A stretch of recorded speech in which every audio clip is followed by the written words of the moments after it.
자, 한국에서 내 회사를 세우기로 마음 먹으셨군요. 그럼 정말 중요한 첫 번째 갈림길에 서게 되신 겁니다. 바로 내 회사에 어떤 옷을 입힐지 결정하는 건데요. 주식회사로 할 거냐, 아니면 유한회사로 할 거냐. 이게 생각보다 훨씬 중요합니다. 이런 질문을 한번 드려볼게요. 혹시 투자 유치를 쫙 받아서 로켓처럼 빠르게 성장하고 싶으신가요? 아니면 외부 간섭 없이 나만의 왕국을 자유롭게 탄탄하게 만들고 싶으신가요? 이 질문에 대한 여러분의 답이 바로 여러분의 회사가 앞으로 나아갈 길을 결정하게 될 겁니다. 여기 아주 재미있는 실제 사례가 하나 있어요. 최근에 서울에 아주 특별한 레스토랑을 연 외국인 창업가 A씨가 있거든요. 근데 이분이 대부분의 스타트업들이 선택하는 주식회사가 아니라 유한회사를 딱 선택한 거예요. 과연 그의 결정 뒤에는 어떤 치밀한 계산이 숨어 있었을까요? 오늘 그의 선택을 한번 따라가 보면서 그 비밀을 같이 파헤쳐 보시죠. 그래서 오늘은요, 먼저 주식회사와 유한회사, 이 두 회사의 기본 DNA를 아주 명쾌하게 분석해 볼 거고요. 그리고 어떤 결정적인 차이가 있는지 날카롭게 비교해 드릴 겁니다. 그리고 진짜 중요한 거, 한번 선택하면 끝이 아니거든요. 회사의 형태를 바꾸는 비법까지 알려드릴 거예요. 이 모든 걸 듣고 나면 여러분은 자신에게 꼭 맞는 최적의 선택을 하실 수 있을 겁니다. 자, 그럼 첫 번째 길부터 가볼까요? 로켓 성자를 꿈꾸는 창업가들이 가장 많이 선택하는 길이죠. 바로 주식회사의 세계입니다. 이 투명한 구조 속에서 어떻게 성장의 기회를 잡을 수 있는지 그 비밀을 한번 파헤쳐보죠. 주식회사는요, 비유하자면 마치 거대한 오케스트라 같아요. 주주들은 공연의 소유권을 가진 후원자고요. 실제 주인은 전문 경영인인 이사회가 맡는 거죠. 이렇게 소유랑 경영을 딱 분리하니까 전문성도 높아지고 회사를 훨씬 더 체계적으로 성장시킬 수 있는 겁니다. 구조가 아주 탄탄하죠. 주주총회에서 큰 방향, 그러니까 우리 어디로 갑시다 하고 결정을 하면 이사회가 그 방향으로 배를 몰고요. 감사는 그 항해가 제대로 되고 있는지 옆에서 딱 지켜보는 역할을 하는 겁니다. 특히 이사랑 감사의 임기를 3년으로 제한하는 게 중요한데요. 이게 한 사람이 너무 오랫동안 권력을 갖는 걸 막고 항상 새로운 시각으로 회사를 건강하게 운영하기 위한 일종의 안전장치 같은 거예요. 스타트업한테 자금은 뭐랄까 로켓의 연료 같은 거잖아요. 주식회사는 바로 이 주식 발행이라는 아주 강력한 엔진을 통해서 외부 투자라는 연료를 가장 쉽게 공급받을 수 있습니다. 이게 바로 수많은 스타트업들이 폭발적인 성장을 위해서 주식회사를 선택하는 가장 핵심적인 이유라고 할 수 있죠. 자, 그런데 만약 여러분이 로켓 성장보다는 튼튼한 성을 짓는 데 더 관심이 있다면요. 그럼 이제 두 번째 길, 유한회사에 주목하셔야 합니다. 프라이버시와 완벽한 통제권, 이걸 원하는 창업가들을 위한 아주 현명한 선택지죠. 유한회사는 주식회사랑은 좀 다르게 투자한 사람이 직접 운전대를 잡는 구조에 더 가깝습니다. 사공이 많아서 배가 산으로 갈까봐 걱정할 필요 없이 창업자의 비전 그대로 회사를 아주 신속하게 이끌어 나갈 수 있다는 강력한 장점이 있는 거죠. 바로 이 유연함. 이게 유한회사의 핵심 매력이에요.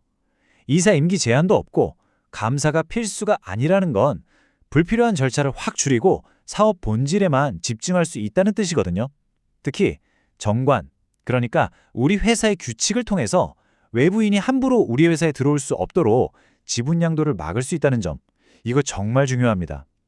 뜻이 맞는 동업자나 가족끼리 오랫동안 안정적으로 회사를 운영하고 싶을 때 정말 최고의 선택이 될 수 있습니다. 외부 투자 유치가 어렵다는 게 어떻게 보면 단점 같잖아요. 근데 이걸 뒤집어 생각해보면 창업자가 외부 간섭 없이 100% 자기 의지대로 회사를 운영할 수 있다는 뜻이기도 합니다. 복잡한 보고나 회의 없이 시장 변화에 민첩하게 대응하면서 빠르게 의사결정을 내릴 수 있는 것, 이게 바로 유한회사가 가진 진짜 힘입니다. 자, 이제 가장 중요한 시간입니다. 두 가지 길을 나란히 놓고 한번 비교해 볼게요. 어떤 길이 여러분의 목적지에 더 빠르고 안전하게 데려다 줄지 꼼꼼하게 따져봐야겠죠. 여러분의 최종 결정을 위한 핵심 정보들이니까 집중해서 잘 들어주세요. 이렇게 생각해 보세요. 주식회사가 모든 게 다 들여다보이는 투명한 유리 건물이라면 유한회사는 견고한 성벽으로 둘러싸인 나만의 아지트 같은 겁니다. 주식회사는 이사회와 감사를 통해서 모든 운영 과정을 공개하고 외부의 신뢰를 얻는 방식이고요. 반면에 유한회사는 창업자에게 모든 통제권을 줘서 비밀스럽고 신속하게 움직일 수 있는 힘을 주는 거죠. 성장을 위해서 돈이 필요할 때 주식회사는 전 세계 투자자들을 향해서 문을 활짝 열어놓은 백화점 같아요.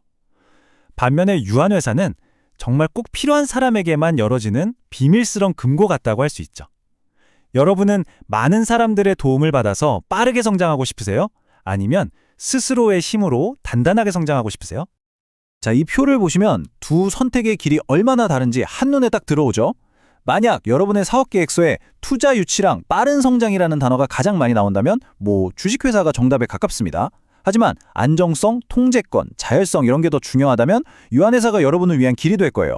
특히 맨 처음 회사를 세울 때 드는 비용이나 절차의 복잡성도 무시할 수 없는 현실적인 문제니까 이것도 꼼꼼히 따져보셔야 합니다. 그런데 여기서 정말 놀라운 반전이 있습니다. 처음에 한 선택이 여러분의 발목을 잡는 족쇄가 아니라는 사실이에요. 이건 그냥 정보가 아니라 똑똑한 창업가들이 실제로 활용하는 아주 강력한 성장 전략이기도 합니다. 이게 마치 작은 배로 항해를 시작해서 실력을 좀 쌓은 다음에 더 큰 바다로 나아가기 위해서 항공모함으로 갈아타는 것과 같아요. 처음에는 설립도 간편하고 운영도 자유로운 유한회사로 사업의 기초를 단단하게 다지는 겁니다. 그리고 여러분의 사업이 본격적인 성장 궤도에 올라서 외부 투자가 필요해지는 바로 그 순간 주식회사로 화려하게 변신하는 거죠. 어때요? 초기 리스크는 줄이고 성장의 기회는 놓치지 않는 아주 영리한 방법이죠. 물론 이 변신 과정에 몇 가지 관문이 있긴 합니다. 먼저 모든 구성원들의 동의를 얻어야 하고요. 그리고 채권자 보호 절차. 그러니까 우리 회사에 돈 빌려준 사람들이 불안하지 않게 미리 알리고 이의가 없는지 확인하는 과정을 거쳐야 해요. 그 다음에 법원의 최종 승인을 받으면 됩니다. 조금 복잡해 보일 수 있지만 더 큰 성장을 위한 필수 과정이고요. 법률 전문가의 도움을 받으면 생각보다 순조롭게 진행할 수 있습니다. 자, 이제 모든 지도는 펼쳐졌습니다. 성장과 투명성의 길, 그리고 통제와 프라이버시의 길. 이제 여러분의 사업이라는 배의 선장으로서 어떤 항로를 선택할지 결정할 시간입니다. 이 문장이 오늘 내용의 핵심을 다 담고 있는 것 같아요. 세상에 최고의 회사 형태라는 건 없습니다. 오직 여러분의 비전에 가장 잘 맞는 회사 형태만 존재할 뿐이죠. 다른 사람의 성공 사례를 무작정 따라가는 게 아니라 내 목표와 가치관에 맞는 옷을 입는 게 가장 중요합니다. 최종 결정을 내리기 전에 잠시 멈춰서 스스로에게 이 질문들을 한번 던져보세요. 이 질문들이 여러분 마음속에 있는 진짜 목표를 비춰주는 거울이 되어줄 겁니다. 내 사업에 외부 투자자의 돈이 꼭 필요한가? 아니면 회사의 모든 걸 내 손으로 직접 결정하는 게 더 중요한가? 이런 식으로 우선순위를 명확히 할수록 선택의 길은 더욱 선명해질 겁니다.